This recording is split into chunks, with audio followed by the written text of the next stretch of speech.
ये डिसीजन पर पछताओगे आप लोग, ये याद रखना। आपको क्या लगता है आपने जो पैसा अनिका को दिया है मार्केट में लगाने के लिए, वो रातों रात दुगना हो जाएगा? मासी के मुंह से ये बात सुनकर किशन मामा को हैरानी जरूर हुई थी, मगर उन्हें विश्वास था कि अंजलि मामी और अनिका कोई ऐसा कदम नहीं उठाएंगे जिससे मल्होत्रा परिवार किसी मुसीबत में फंस जाए। भले ही किशन मामा ये नहीं जानते थे कि अंजलि मामी और अनिका आखिर कहां पर इन्वेस्टमेंट करना चाहते थे, मगर पूरे विश्वास के साथ किशन मामा ने शीला मासी से कहा, मुझे पूरा भरोसा है मेरी बच्ची पर। वो कभी ऐसा कोई कदम नहीं उठाएगी जिससे परिवार को किसी भी तरह का नुकसान उठाना पड़ेगा। ठीक है, तब तो मुझे लगता है कि मेरी बात यहाँ रखने का कोई फायदा ही नहीं होने वाला। शीला मासी किशन मामा को ये कड़वी बात कहकर वहाँ से निकल गईं। दिल्ली हाईवे। डॉक्टर शालिनी तेजी से अपनी कार चलाकर हाईवे पर पहुंची थी। तभी डॉक्टर शालिनी को एक ख्याल आते ही डॉक्टर शालिनी ने जोर से ब्रेक पर अपने पांव रख दिए। डॉक्टर शालिनी इतनी आसानी से हार मानने वाली नहीं थी। डॉक्टर शालिनी ने सोचा, कुछ भी हो जाए, आज वो किसी भी तरह रोहित मारवा से मिलकर रहेगी। अपनी गाड़ी फिर से रोहित मारवा की विला की ओर मोड़ते हुए डॉक्टर शालिनी तेजी से कार चलाने लगी। लगभग रोहित मारवा के बंगले के गेट के पास 3 घंटे वेट करने के बाद शालिनी की नजर गेट से बाहर निकलते हुए रोहित मारवा की गाड़ी पर पड़ी। जैसे ही गाड़ी मेन रोड पर पहुंचने लगी, डॉक्टर शालिनी ने तेजी से अपनी गाड़ी रोहित की गाड़ी के सामने लाकर रोहित की गाड़ी को बीच रास्ते में ही रोक लिया। डॉक्टर शालिनी तेजी से अपनी गाड़ी से उतरी और रोहित की गाड़ी के सामने आकर अपने दोनों हाथ हवा में हिलाते हुए कहने लगी, मिस्टर मारवा, मुझे आपसे बात करनी है, प्लीज अर्जेंट। तभी उस गाड़ी के ठीक बीच वाले कंपार्टमेंट का दरवाजा खुला। रोहित की कार के शीशे टिंटेड ब्लैक थे, जिससे अंदर कौन बैठा है ये बाहर खड़ा आदमी नहीं देख सकता था। दरवाजा खुलने पर डॉक्टर शालिनी को लगा कि अब रोहित बाहर निकलकर उससे बात करेगा, मगर ये देखकर डॉक्टर शालिनी हैरान हो गई कि जो आदमी दरवाजा खोलकर नीचे उतरा था वो रोहित मारवा नहीं, बल्कि रोहित का पर्सनल सिक्योरिटी गार्ड अब्दुल था। शालिनी ने कई बार रोहित को बुलाने की कोशिश की, मगर वो लंबी गाड़ी जिसके अंदर रोहित बैठा था वो कुछ ही सेकंड में वहां से चली गई। मिस्टर मारवा को इस तरह का बिहेवियर बिल्कुल पसंद नहीं है डॉक्टर शालिनी। कोई अगर उनकी प्राइवेसी और सिक्योरिटी को ब्रीच करने की कोशिश करे तो ये बात वो बिल्कुल बर्दाश्त नहीं करते हैं। और मेरा कहा माने तो आप भी आज के बाद ऐसी कोई हरकत मत कीजिएगा जिससे हमें कोई स्ट्रॉन्ग कदम उठाने पड़े आपके खिलाफ। दूर जा रही रोहित की कार को देखते हुए डॉक्टर शालिनी ने अपने बिखरे हुए बालों को ठीक करते हुए सिक्योरिटी हेड अब्दुल की तरफ गुस्से से देखा और कहा, मिस्टर अब्दुल, मेरी तरफ से मिस्टर मारवा को एक मैसेज जरूर भेज दीजिएगा। मुझे उनसे एक बहुत ही अर्जेंट बात करनी है और ये बात उनके बेटे से रिलेटेड है, इसलिए मुझे पर्सनली उनसे मिलकर बात करनी होगी। अपने दोनों हाथ कमर पर रखते हुए अब्दुल ने शालिनी से कहा, डॉक्टर शालिनी, आपको मिस्टर मारवा से मिलकर पर्सनली जो भी बात करनी है वो मुझसे कहिए। अगर सचमुच कोई ऐसी बात है जिस पर मिस्टर मारवा को ध्यान देना चाहिए तो मैं जरूर उन तक तुम्हारी बात पहुंचा दूंगा। देखिए मिस्टर अब्दुल, मुझे कल रात ही आर्यन के बारे में एक ऐसी चीज पता चली है जो मिस्टर रोहित को जानना बहुत जरूरी है। दरअसल आर्यन एक लाइव स्ट्रीमर है, वो एक गेमर है। मिस्टर मारवा हमेशा से इन सब चीजों के खिलाफ रहे हैं और अपने डैडी से छुपकर आर्यन जो कुछ भी कर रहा है वो मिस्टर मारवा को पता चलना बहुत जरूरी है। आप तो जानते हैं कि अगर बच्चों को इस चीज की आदत एक बार पड़ जाए तो कितना खतरनाक हो सकता है। डॉक्टर शालिनी की ये बात सुनते ही अब्दुल के चेहरे पर हल्की सी मुस्कान आ गई। अब्दुल ने डॉक्टर शालिनी से कहा, ये सब तुम इसलिए कह रही हो ना कि तुम हमारे बॉस रोहित मारवा के करीब आ सको, मगर तुम्हें नहीं लगता है कि तुम्हारा ये झूठ बहुत जल्दी पकड़ा जाएगा? आर्यन एक बहुत ही भोला भाला और सीधा सा बच्चा है। इस तरह की गेमिंग और ये सब कुछ जो आप कह रही हैं वो आर्यन कभी कर ही नहीं सकता। अरे जो लड़का ठीक से बात नहीं कर सकता ये सब कैसे कर सकता है? अब्दुल की बात सुनकर शालिनी ने अब थोड़ी सी इरिटेशन में अब्दुल से कहा, देखो मैं जो कह रही हूँ वो सब कुछ सच है। अरे वो सोशल मीडिया पर इस वक्त टॉप ट्रेंडिंग लिस्ट में शामिल है, तो मेरी बात का यकीन क्यों नहीं करते? आप एक काम कीजिए, रोहित से कह दीजिए कि वो सोशल मीडिया पर मेरे फ्रेंड बन जाएं और फिर मैं उन्हें मैसेज भेज दूंगी। मेरे ख्याल में ये ठीक रहेगा। इससे ना मैं आपके बॉस को पर्सनली मिलूंगी और ना ही कुछ सिक्योरिटी का इशू होगा आपको। अगर आपको लगता है कि रोहित मारवा को अपने बेटे के बारे में सच जानना जरूरी है तो आप मिस्टर रोहित को मेरा ये मैसेज जरूर पहुंचा दीजिएगा। शालिनी की बातों को सुनकर अब अब्दुल को इस बात का एहसास हो गया था कि शायद शालिनी जो बात रोहित मारवा से कहना चाहती थी वो सच हो सकती थी। इसलिए अपनी जीप में बैठने से पहले अब्दुल ने हाँ में अपना सर हिलाते हुए डॉक्टर शालिनी से कहा, ठीक है, मैं मिस्टर मारवा को बता दूंगा। क्या सचमुच रोहित मारवा को ये कहना चाहिए कि वो डॉक्टर शालिनी को अपने फ्रेंड लिस्ट में शामिल कर ले? क्या ये रोहित मारवा के लिए एक बड़ी थ्रेट साबित हो सकती थी?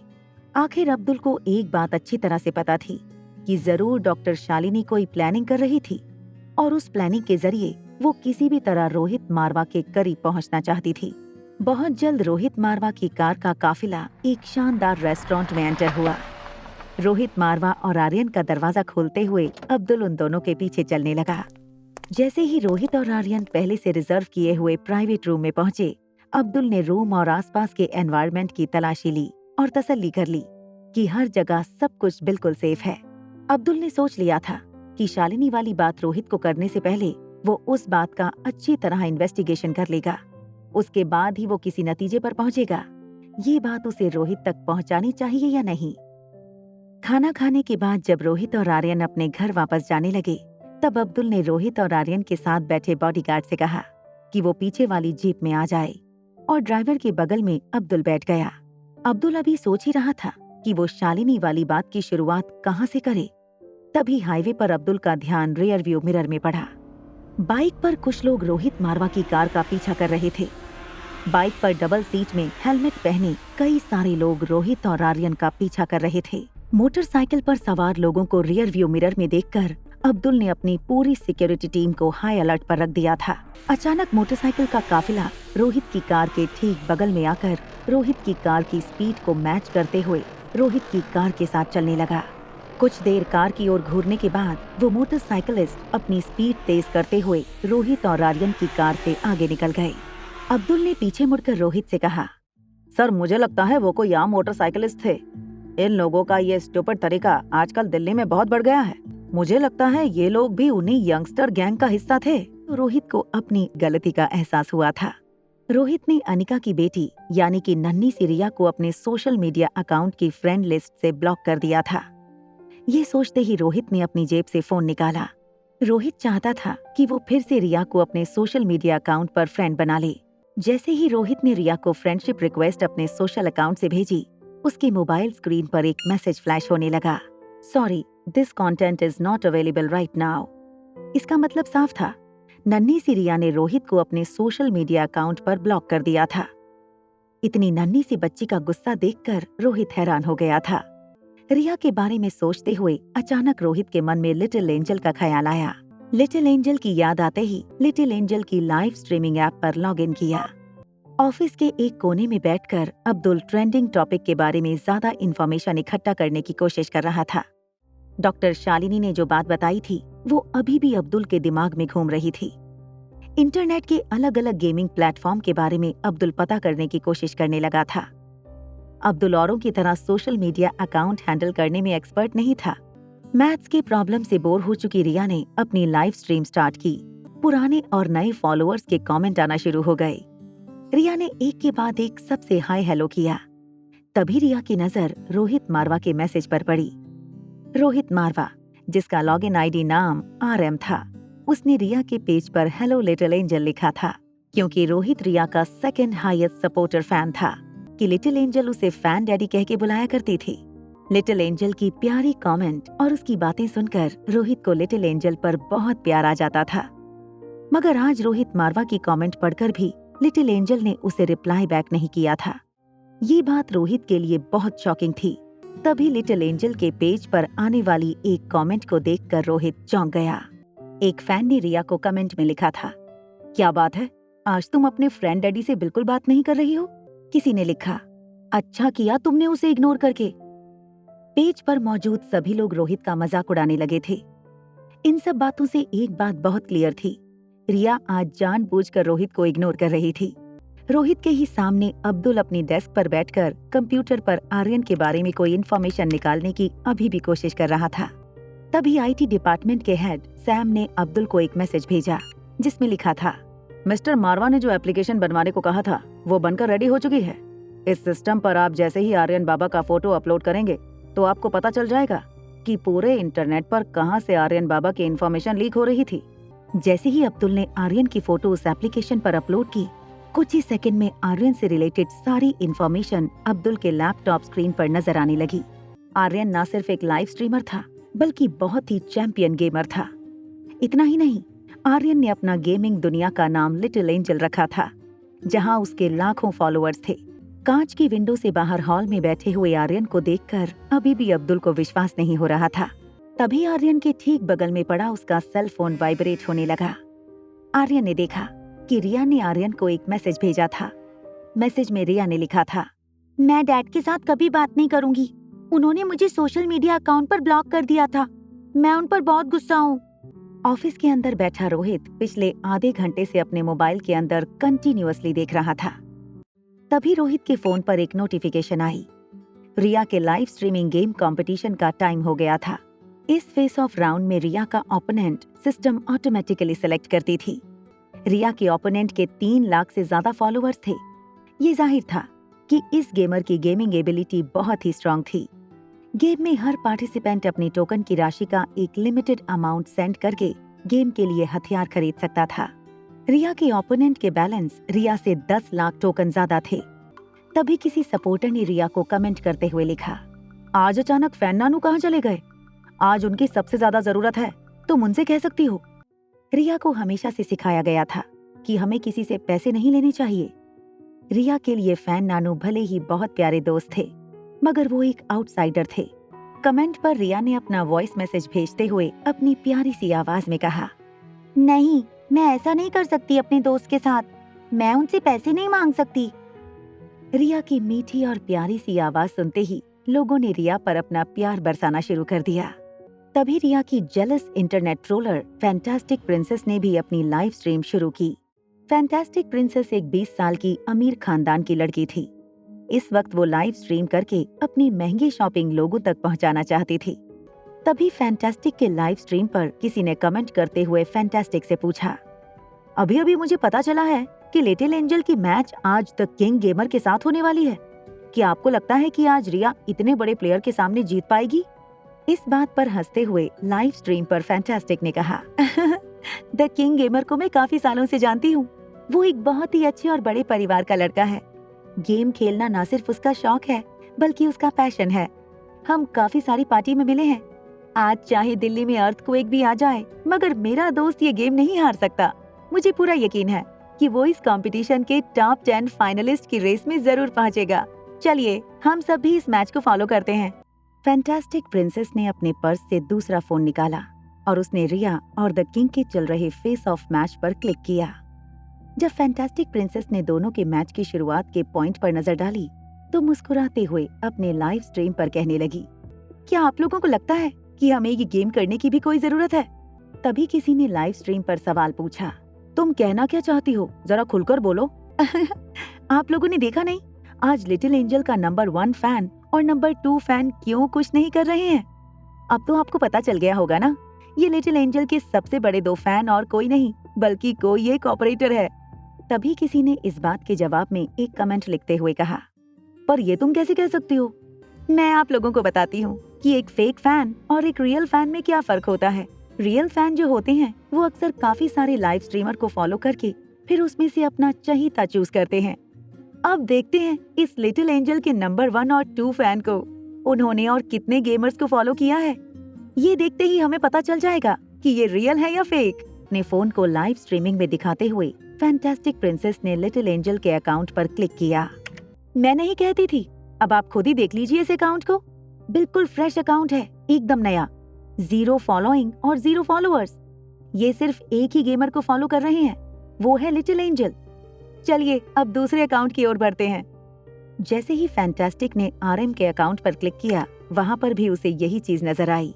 अपनी आवाज लाइव स्ट्रीमिंग ऐप पर बढ़ाते हुए फैंटास्टिक प्रिंसेस ने कहा, तो आज मैंने आप सबके सामने लिटिल एंजल की पोल खोल दी है। अब ये तो कितनी इंटरेस्टिंग बात है कि उसके टॉप दोनों फैन सिर्फ उसी को फॉलो करते हैं और किसी को फॉलो नहीं करते और ना कोई उन्हें फॉलो करता है। इतनी सारी चीजें सिर्फ एक कोइंसिडेंस तो नहीं हो सकते ना? फैंटास्टिक प्रिंसेस की लाइव स्ट्रीम पर अब लोग लिटिल एंजल के खिलाफ तरह तरह की कमेंट लिखने लगे। इनमें से कई लोग लिटिल एंजल की लाइव स्ट्रीम पर जाकर उसे फिर से ट्रोल करने लगे थे। किसी ने लिखा, लिटिल एंजल एक चोर है, इसलिए आज तुम्हारा फैन नानू दिखाई नहीं दे रहा है और अचानक ही फैन डैडी के साथ इस तरह का बर्ताव करने का नाटक कर रही हो तुम, ताकि तुम्हारी हर चाल पर हमें विश्वास हो। पेज पर आ रही एक के बाद एक कमेंट को रोहित बड़े गौर से पढ़ रहा था। हर कमेंट को पढ़ने में लगभग 20 मिनट का वक्त निकल गया था। काफी देर से अब्दुल अपने बॉस के पीछे खड़ा रहकर उनके फ्री होने का इंतजार कर रहा था। असल रोहित ये पढ़कर हैरान था कि कैसे लोग उसे एक फेक अकाउंट समझ सकते थे। रिया ने अपने ट्रोलर्स को जवाब देते हुए लिखा था, मेरे फैन नानू कोई फेक अकाउंट नहीं है, उनके बारे में कोई भी बुरी बात मैं नहीं सुनूंगी। ये मैसेज देखते ही रोहित हैरान हो गया। लिटिल एंजल ने सिर्फ फैन नानू के बारे में जिक्र किया था और फैन डैडी के बारे में कुछ नहीं लिखा था। रोहित ने मन ही मन डिसाइड कर लिया था लिटिल एंजल को वो अनफॉलो करने वाला था। तभी उसने कमेंट सेक्शन में किसी को कमेंट करते हुए कहा, क्या तुम ये कबूल करती हो कि तुम्हारे फैन डैडी एक फेक अकाउंट है? रिया ने इस कमेंट का जवाब देते हुए लिखा, नहीं, बिल्कुल नहीं।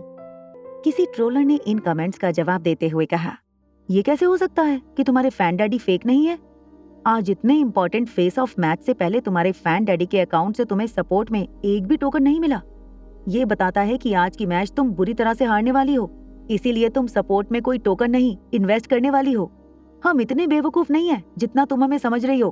अपने ट्रोलर्स के कमेंट को इग्नोर करते हुए रिया ने अपने माइक पर अपनी लाइव स्ट्रीम पर अनाउंस करते हुए कहा, आई हेट माई डैडी। रिया के फैंस ने इस कमेंट पर रिया से पूछा, मगर तुम किसकी बात कर रहे हो, तुम्हारे रियल डैडी की या तुम्हारे फैन डैडी की? इस कमेंट का जवाब देते हुए रिया ने अपनी स्वीट आवाज में कहा, एक ही बात है, मुझे लगता है सारे डैडी एक जैसे ही होते हैं। अचानक रोहित को कुछ रियलाइज हुआ। रोहित को लगा शायद लिटिल एंजल के रियल डैडी ने उसे अपसेट किया होगा और अब उनका गुस्सा वो अपने फैन डैडी पर भी उतार रही थी। ये सोचकर रोहित का गुस्सा बिल्कुल पिघल गया। रोहित ने अपनी कमेंट में लिटिल एंजल से पूछा, क्या किया तुम्हारे पापा ने? रिया ने माइक पर अनाउंस किया, डैडी हॉरिबली इग्नोर्ड मी। उन्होंने मुझे इग्नोर किया। मैं डैडी के साथ कभी बात नहीं करूंगी। जैसे ही रिया की ये बात उसके फैंस ने सुनी, सारे फैंस रिया के फादर को ट्रोल करने लगे। रोहित को लिटिल एंजल के बायोलॉजिकल फादर पर इस वक्त बहुत चिढ़ हो रही थी। इतनी प्यारी और इनोसेंट बच्ची होने के बावजूद वो आदमी इस बच्ची का ख्याल नहीं रख पा रहा था। What a loser. रोहित ने अपने मन में आई बात अपने मोबाइल में टाइप करते हुए रिया के पेज पर पोस्ट कर दी, what a loser your father is. Rohit के अकाउंट से आई हुई ये कमेंट पढ़कर कहीं न कहीं रिया के चेहरे पर मुस्कान आ गई थी। रिया ने अपने डैडी से अपने डैडी को डांट खिलाई थी। पनिशमेंट देने का ऐसा तरीका तो शायद ही आज तक दुनिया में किसी ने आजमाया होगा। तभी किसी फॉलोअर ने रिया के पेज पर कमेंट करते हुए लिखा, देखो, मैं तुम्हारा एक बहुत ही लॉयल फैन हूँ और तुमसे सिर्फ इतना कहना चाहता हूँ कि इस वक्त तुम्हारा ओपोनेंट द किंग गेमर बहुत सारी तैयारियां करके बैठा है, क्योंकि उसके पास तुमसे ज्यादा टोकन है। तुम्हें अपने फैन नानू या फैन डैडी से कहकर और टोकन इकट्ठा करने होंगे, वरना इस गेम में तुम्हारी हार पक्की है।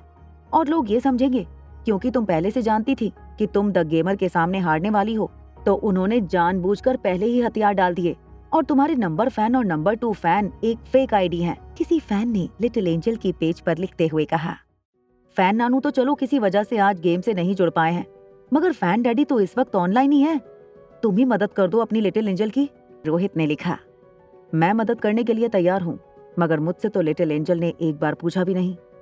अगर वो कहेगी तो एक ही सेकंड में मैं बचे हुए टोकन उसके सपोर्ट में भेज दूंगा। रिया ने अपनी आवाज बढ़ाते हुए माइक पर कहा, नहीं, ये बिल्कुल नहीं होगा। चाहे मैं ये गेम हार जाऊं, मैं ये कभी नहीं करूंगी। लिटिल एंजल के मुंह से ऐसी बात सुनकर रोहित हैरान हो गया था। रोहित को ट्रोल करते हुए रिया के लॉयल फैंस ने कमेंट सेक्शन में तरह तरह की बातें लिखना शुरू कर दिया था। एक छोटी सी बच्ची के सामने अपना ईगो मत लेकर आओ, वो तो बच्ची है मगर तुम तो समझदार हो। Help if you want to see her win. Rohit खुद भी सोच में पड़ गया। तभी उसका ध्यान पास खड़े अब्दुल पर गया।